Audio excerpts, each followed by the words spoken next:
Happy Thursday, everyone. I wanted to hop on here real quick.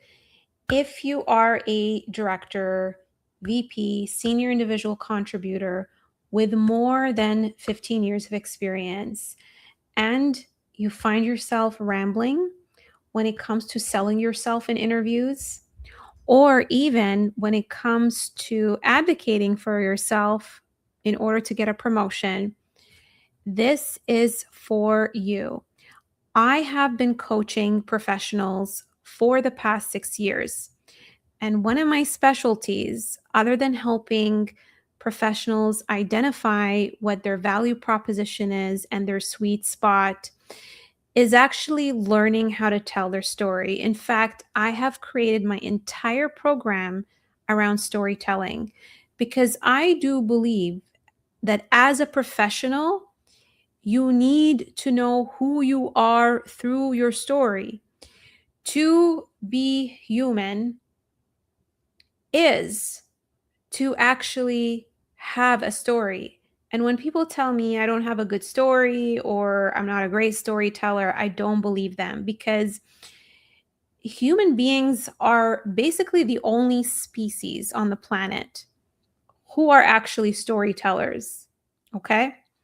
So I just finished a session with my clients and it was extremely valuable for them because let's face it, the reason a lot of executives have trouble being concise is because you have so much experience. You have 15, 20, 30 years of experience. And it is so difficult to pick and choose from these experiences what to share.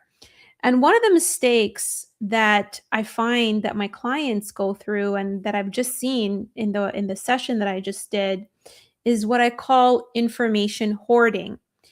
You are so attached to every win that you've created for organizations, and you are so attached to all of the events that unfolded in your projects, in the products that you've launched, that you're just not able to choose what to share. So, when it comes to telling a story and when it comes to sharing the work that you've done at organizations, I want to give you this analogy. Your entire career is a TV series. Let's think about what your favorite TV series is. Mine is Friends. Okay. Anyone here is familiar with the TV show Friends? Okay. So your entire career is the entire TV series, right? And within the TV series, there are multiple, basically, multiple series. Series number one, series number two, and then within each one, there are episodes, right? So here's the thing.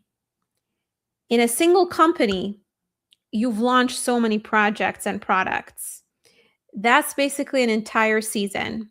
Hi, Jay. How's it going? Within a season, right, there are multiple episodes, and those are basically the projects that you've held.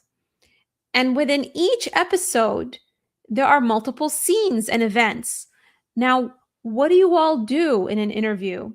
You're giving the recruiter and the hiring manager the entire series, and it's so hard for them to comprehend when really what you should be giving them is not even an episode.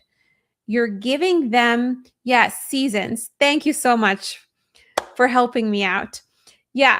So if you give a recruiter the entire season, that's a lot for them to take in, especially in 2 minutes. And what you need to do is you need to give them a couple of scenes within the entire episode. So let me share with you an example. When I was at a company called Slalom, right? If a recruiter asked me, tell me about a time that you have aligned stakeholders, I'm not going to talk about my entire time at Slalom or give an overview of my work at Slalom, because when you do that, you're not being specific and you're not going deep enough. I mean, if I just rattle out that I worked with, X number of clients and I launched Y number of products, that doesn't really answer the question. And if I just say, yeah, tell me about a time that you've aligned stakeholders. Yes, I've aligned stakeholders across, 5 different projects. That doesn't give a recruiter proof around your ability to align effectively. And so, what you need to do is, instead of talking about every single project that you worked at your organization, pick one. This is why the rule of one exists. Pick one, because it's going to be easy for them to wrap their head around it. Remember, we're not giving them the whole episode. We are giving them a couple of scenes as proof. Okay? So I'll give you guys an example. So when I was at Slalom, I worked with a client called Cheetah Digital. Cheetah Digital, what they do is they create marketing campaigns for organizations like Gap and Banana Republic, Verizon, all kinds of companies. And so when I give an example of how I align stakeholders, I'm going to go into a specific project that I worked on. So the project is going to be Cheetah Digital. Now, I'm not going to tell you guys about everything that I've done for this client, because that's also still too much to share in a 2-minute answer. So I'm going to narrow down into a specific moment. And that's the problem that I see with a lot of folks, is that when you tell a story is not giving an overview. It's not regurgitating a resume. In order for a story to sound like a story, you need to zone into a moment, something that happened. Okay, now the challenge is, which moment should you pick? Because there could be many moments. So I told you guys that the question that I'm being asked is, tell me about a time that you aligned stakeholders. So what I'm going to do is I'm going to go into a challenge that I had aligning stakeholders. Now, if you all understand the framework of SOAR or STAR, there's situation, there's obstacle, there's action, there's result. The trick that I like to give my clients is the challenge that you faced on a project, on an initiative, on a product needs to map into the question that they're giving you. So if the question is aligning stakeholders, I need to show that the difficulty and the challenge that I faced is aligning stakeholders during that initiative. Now, how are we going to build the story? When it comes to stories, I'm going to give you all a trick. This is another magic trick that's going to help you make your story concise. Your stories in the corporate world need to represent a transformation, because as a leader, as an executive, you're brought in to create a change. So rather than sounding like an instructional manual where you're saying, I did this and I did that and I did this, that is boring as heck. You want to show what you changed. And don't say we, please, because they're not interviewing your whole team. They're interviewing you as a leader. So ask yourself, as a leader, what did you change? So when we talk about change, there's a before the change happened, and then there's the after the change happened. And so paint the picture of what life was like before you came in as a leader to create the change, and what life is like after. Okay? So, in my story, the before is that my boss, we were sitting in a Chicago office, and he wanted us to launch a Salesforce solution that was highly customized in 6 weeks, when it actually takes 3 months of effort. That's insane, right? Trying to condense, a timeline from 3 months to 6 weeks. Okay, so how did I solve this? I solved it through a conversation that I had with a UX designer. But before I actually get into how I solved this, I want to tell you the obstacle that made it difficult for us to actually reduce the timeline from 3 months to 6 weeks. And the obstacle is that every single stakeholder, they wanted us to build the solution differently. They were not aligned. And you see, I'm answering the question here because the hiring manager wants to know, how does Nada align teams? Can she do that effectively? So my answer needs to demonstrate that. I'm not going into the weeds of how we built the Salesforce solution. They don't care about that. They want you to answer the question directly. And how you answer it directly is, instead of geeking out on, going to instructional manual mode and saying, I did this and I did that, right? We need to talk about my approach. We need to spend more time on my approach of how I align stakeholders versus everything else that happened. Don't be information hoarders. Give just as much information as the hiring manager needs in order to understand how you think. Okay, so what happened was, as I was going into the fourth meeting and realizing that now we've gone into 4 meetings and every stakeholder wanted us to build things differently, I said to my UX designer, there's no way that we're going to be able to build this because we're literally on our 4th meeting. And every single one of these meetings that we have been to wants us to build the solution differently. So I said to him, you know what we're going to do?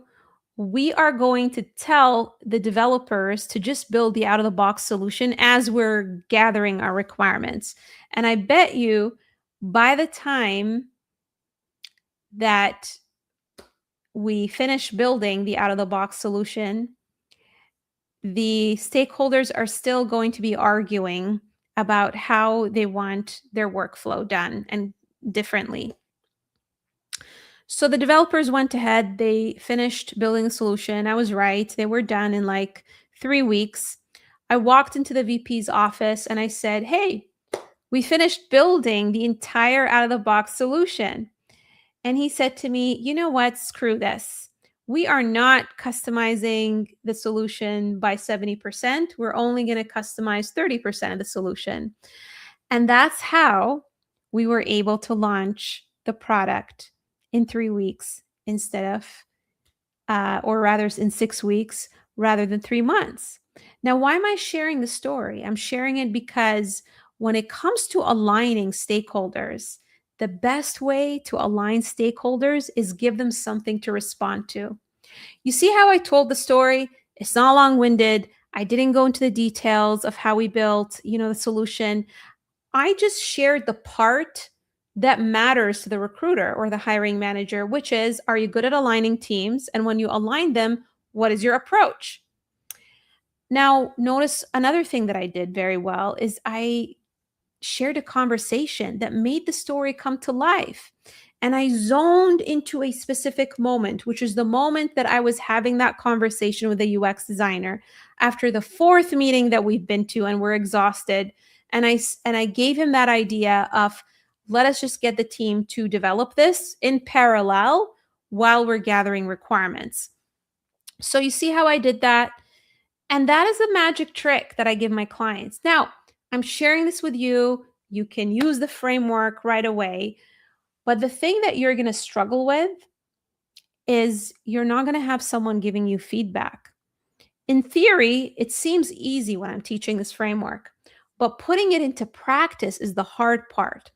And that's the value that my clients get when they are part of my program, because there isn't a program out there that gets you to speak your interview answers out loud and to practice your communication in a storytelling mode and get critiqued in terms of what components to keep in your story and what to remove with someone who has context from a product perspective, from a transformation perspective, from an operations perspective, right?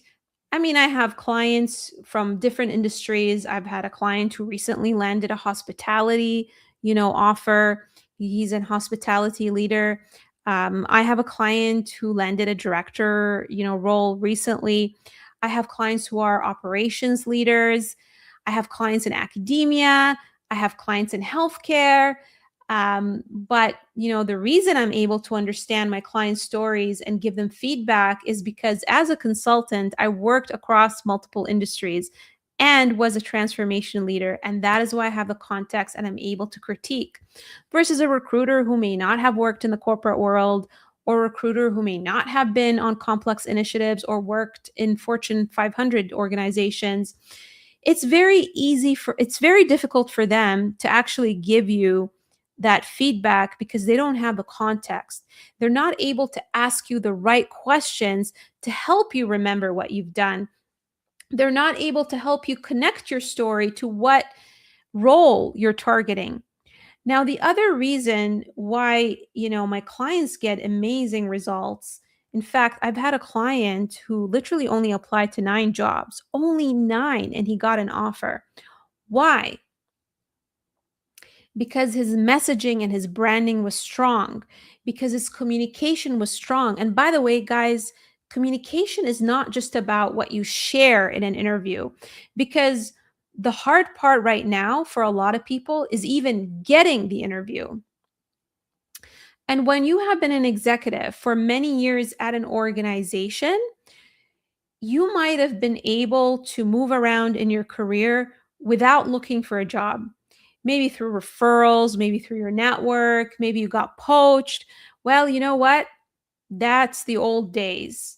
Now, a lot of my clients realize that they can't just land a job just through their network. They need to put themselves out there. They need to widen their net. They need to build a brand, because when you build a brand, you create more options for yourself, right? You're in this little bubble, the same people, you're just going to keep getting the same opportunities, doing work that doesn't bring you joy. In order to do work that's different because you feel, you want to do more with your career, right? You need to expand your horizons. You need to create optionality for yourself. And in order to create that optionality, you need to expand and find opportunities that are outside your bubble. And so, what I do with my clients in order to make that happen is to build very strong messaging and a very strong brand so that someone who has zero context, someone who doesn't know them, is able to trust them. It's almost like being an entrepreneur. Imagine if I ran my business just from referrals. That's not a business. Okay. I have people who maybe have met me for the first time and they end up working with me. It's because I built a strong reputation through my messaging, through the way I articulate my value, through the way that I communicate. And so I gift my client this skill so that they never feel that they have to be at the mercy of anyone. And this doesn't just help them land a job, this helps them get promoted, this helps them build relationships inside their organization. So, storytelling is such an important skill and is something that you have to practice. And unfortunately, there aren't a lot of opportunities to practice because you're busy in meetings. You come home, you're tired. So you need to be part of a program that creates the discipline for you to practice. So even if you don't feel like it, you're still going to show up and practice. And you know what? My clients have a ton of fun when they come to my sessions. It's almost like Toastmasters for professionals.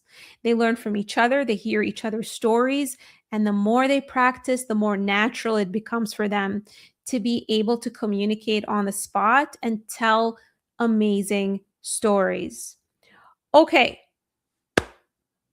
this is going to be a short live. It's record. time. Usually my lives can go up to an hour. But you know what? I'm tired. It's been a long week. I launched an in-person corporate workshop with a friend of mine on Tuesday. It was a massive undertaking. There was food. Um, it was like 3 hours of basically helping people build their stories and giving them feedback on their delivery. And I just had an amazing, group session with my clients. And when I hold sessions, I just give so much of my energy because I want to make my sessions engaging. Therefore, I'm going to end early today. I hope you got a lot of value. Usually I show up and do these lives around 8:30 p.m. Eastern. So if you enjoy, my LinkedIn lives, tune in 8:30 p.m. almost every day. I'm live. Or if you don't know me and this is the first time that you see my live, I encourage you to connect with me or follow me, because then you get notified when I'm live and you can catch my show. And if you are serious about making a change in your career, you feel stagnant, you feel that you want more, maybe you've been passed on for promotion, maybe you know that you should be making a higher salary, maybe you are working with a toxic boss. The point is that people are sometimes afraid to want more for themselves to grow in their career. And I encourage you to not let the logistics and not knowing how to do it to deter you from that. Because if you have a goal, then all you need to do is find someone who is an expert who can help you achieve that goal. Very simple, right? Okay, so if you want to inquire about working with me in order to help you with your career goals, I've worked with over 1,000 professionals all the way to C-level. Right now, most of my clients who are in my program are at the director and VP level. If you want to join my program and learn how to be an amazing storyteller and actually have a system that helps you identify your ideal role so that you're making the right career move, rebranding yourself so that you can create more options, more leads, so that you don't feel like you're a prisoner in your job. If you want to be a great communicator and learn how to influence in interviews as well as in board meetings or senior executive meetings, then I invite you to book a career diagnosis with me. I will show you how to book that career diagnosis. So if you go on my profile, very simple. If you go on my LinkedIn, click on my name, and it's going to take you to my profile. There is a button that says book an appointment. Okay, I'm going to zoom in here so that you can see it. So click on that button. It's going to take you to my booking page. And you can see here in my booking page, my entire basically value is around helping people to not play small. And the purpose of this session is for us to actually help you diagnose what's blocking you from landing the role that gets you the advancement, the compensation, and the fulfillment you deserve. I encourage you to watch this very short 10-minute video for you to understand my story and why I got into what I do. I mean, if you've read my story, you'll know that I quit over text because I was so disempowered in my own career. And that's why I empathize with people. I have been that person who jumped from one company to another and still felt empty. I have been that person who felt burnt out. I have been that person who had to travel in my career and live out of a suitcase. It was not a fun experience, and I was extremely burnt out to the point where I lost half of my pancreas. So I encourage you to watch this video and listen to the rest of my story, and then book a career diagnosis by clicking on this button. It's going to take you to this short intake form. It's going to only take 2 minutes to fill it out. And that's going to give me clarity and a better understanding of what is it that you're trying to solve. Because That way I can spend more time with you in those 15 minutes, diagnosing what's blocking you and giving you a plan. And then we can decide together if it makes sense for us to work together to implement that plan. But either way, you come out of this session with more clarity so that you don't waste time doing the wrong things that sabotage your ability to achieve your goals. Okay, so that's pretty much it. It would really mean a lot to me if you guys give this video a like, because likely there's going to be someone out there who needs to see this, who would benefit from this. And yes, interviews are difficult to find right now. Yeah, they can be with the wrong approach, right? Well, what I'll tell you, is my clients, they're able to get interviews. Okay. It's kind of like saying, well, it's hard to lose weight. Yeah, it's absolutely hard to lose weight. It's hard to lose weight because it's difficult to be disciplined. It's difficult to, keep yourself from having cravings. It's difficult to make time to exercise. It is. It is. But when you are part of a community and a program, or when you're working with a coach who basically gives you systems in order to help you change your behavior, then it becomes easy. The hard part is actually not figuring out what you need to do. The hard part is sticking and having the motivation to do all of the things that are going to help you achieve the goal. Information is widely available, although arguably some of the information that I see on LinkedIn giving people advice on landing jobs, I mean, it's catered more towards junior people, not executives. That's number one. Number two, it's heavy on the spammy technique of like cold DMing, a whole bunch of people to get in front of them, which everyone is doing, and that's why it's not working. But my approach is different. My approach is based on quality versus quantity. When you create messaging that is more compelling, and when you position yourself as a thought leader, then things change. I mean, think about it. You're all listening to me. Why aren't you listening to someone else? Because of my ability to communicate in an engaging way. I practice what I preach, friends. And again, communication is not just what people hear, it's also what's on your LinkedIn profile, what's on your resume. Not a lot of coaches know how to teach people how to build a resume because not a lot of coaches are good writers. So they'll teach you other things because that's what they're comfortable teaching.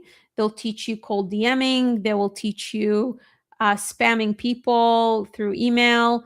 They'll teach you networking, which isn't, in my opinion, networking. It's more because networking is relationship building. It's not asking for a favor from someone. But they don't know how to teach you to be a human and have an engaging conversation with someone. And honestly, they don't even start from the beginning, which is helping you figure out what the right direction for you is. They skip that part. And when you don't do that part where you spend time understanding what you're good at, figuring out the role that gets you excited, figuring out how to find that role that gets you excited, then you're not going to have the motivation. It's going to feel like work applying for jobs because it feels like, why am I doing this if I'm just going to get another crappy job? Right. And so that's the problem that I solve as well, because I went through that myself. If you go into my website, natabohendi.com, you are going to see my story of how I was not happy in my career. If you go into my About section here, you can read it. And you'll see that, in 2018, I texted my boss I quit. And at the time, I was 35 years old, female immigrant with a 6-figure salary in tech. And I gave all of that up because I was not happy. I felt like a robot. And a lot of it came from my childhood with my parents, putting pressure on me to get straight A's, to do all of the right things. And so I confused being good at something with actually enjoying it. I was good at many things in my career, but I didn't enjoy it. And I felt that I had to just put up with it out of necessity because I didn't know what else to do. And so you'll read my story and see that I've worn many hats. And it was not until January 3rd when I had a 106-degree fever, about 42 degrees Celsius for those of you who use Celsius instead of Fahrenheit. And I got on a call with my coach and said, "Hey, my boyfriend left me. I need a job like yesterday." And she got me to do this meditation exercise. And I couldn't think of anything. Like, she made me do this exercise where I had to pick my ideal role, and I was just so burnt out.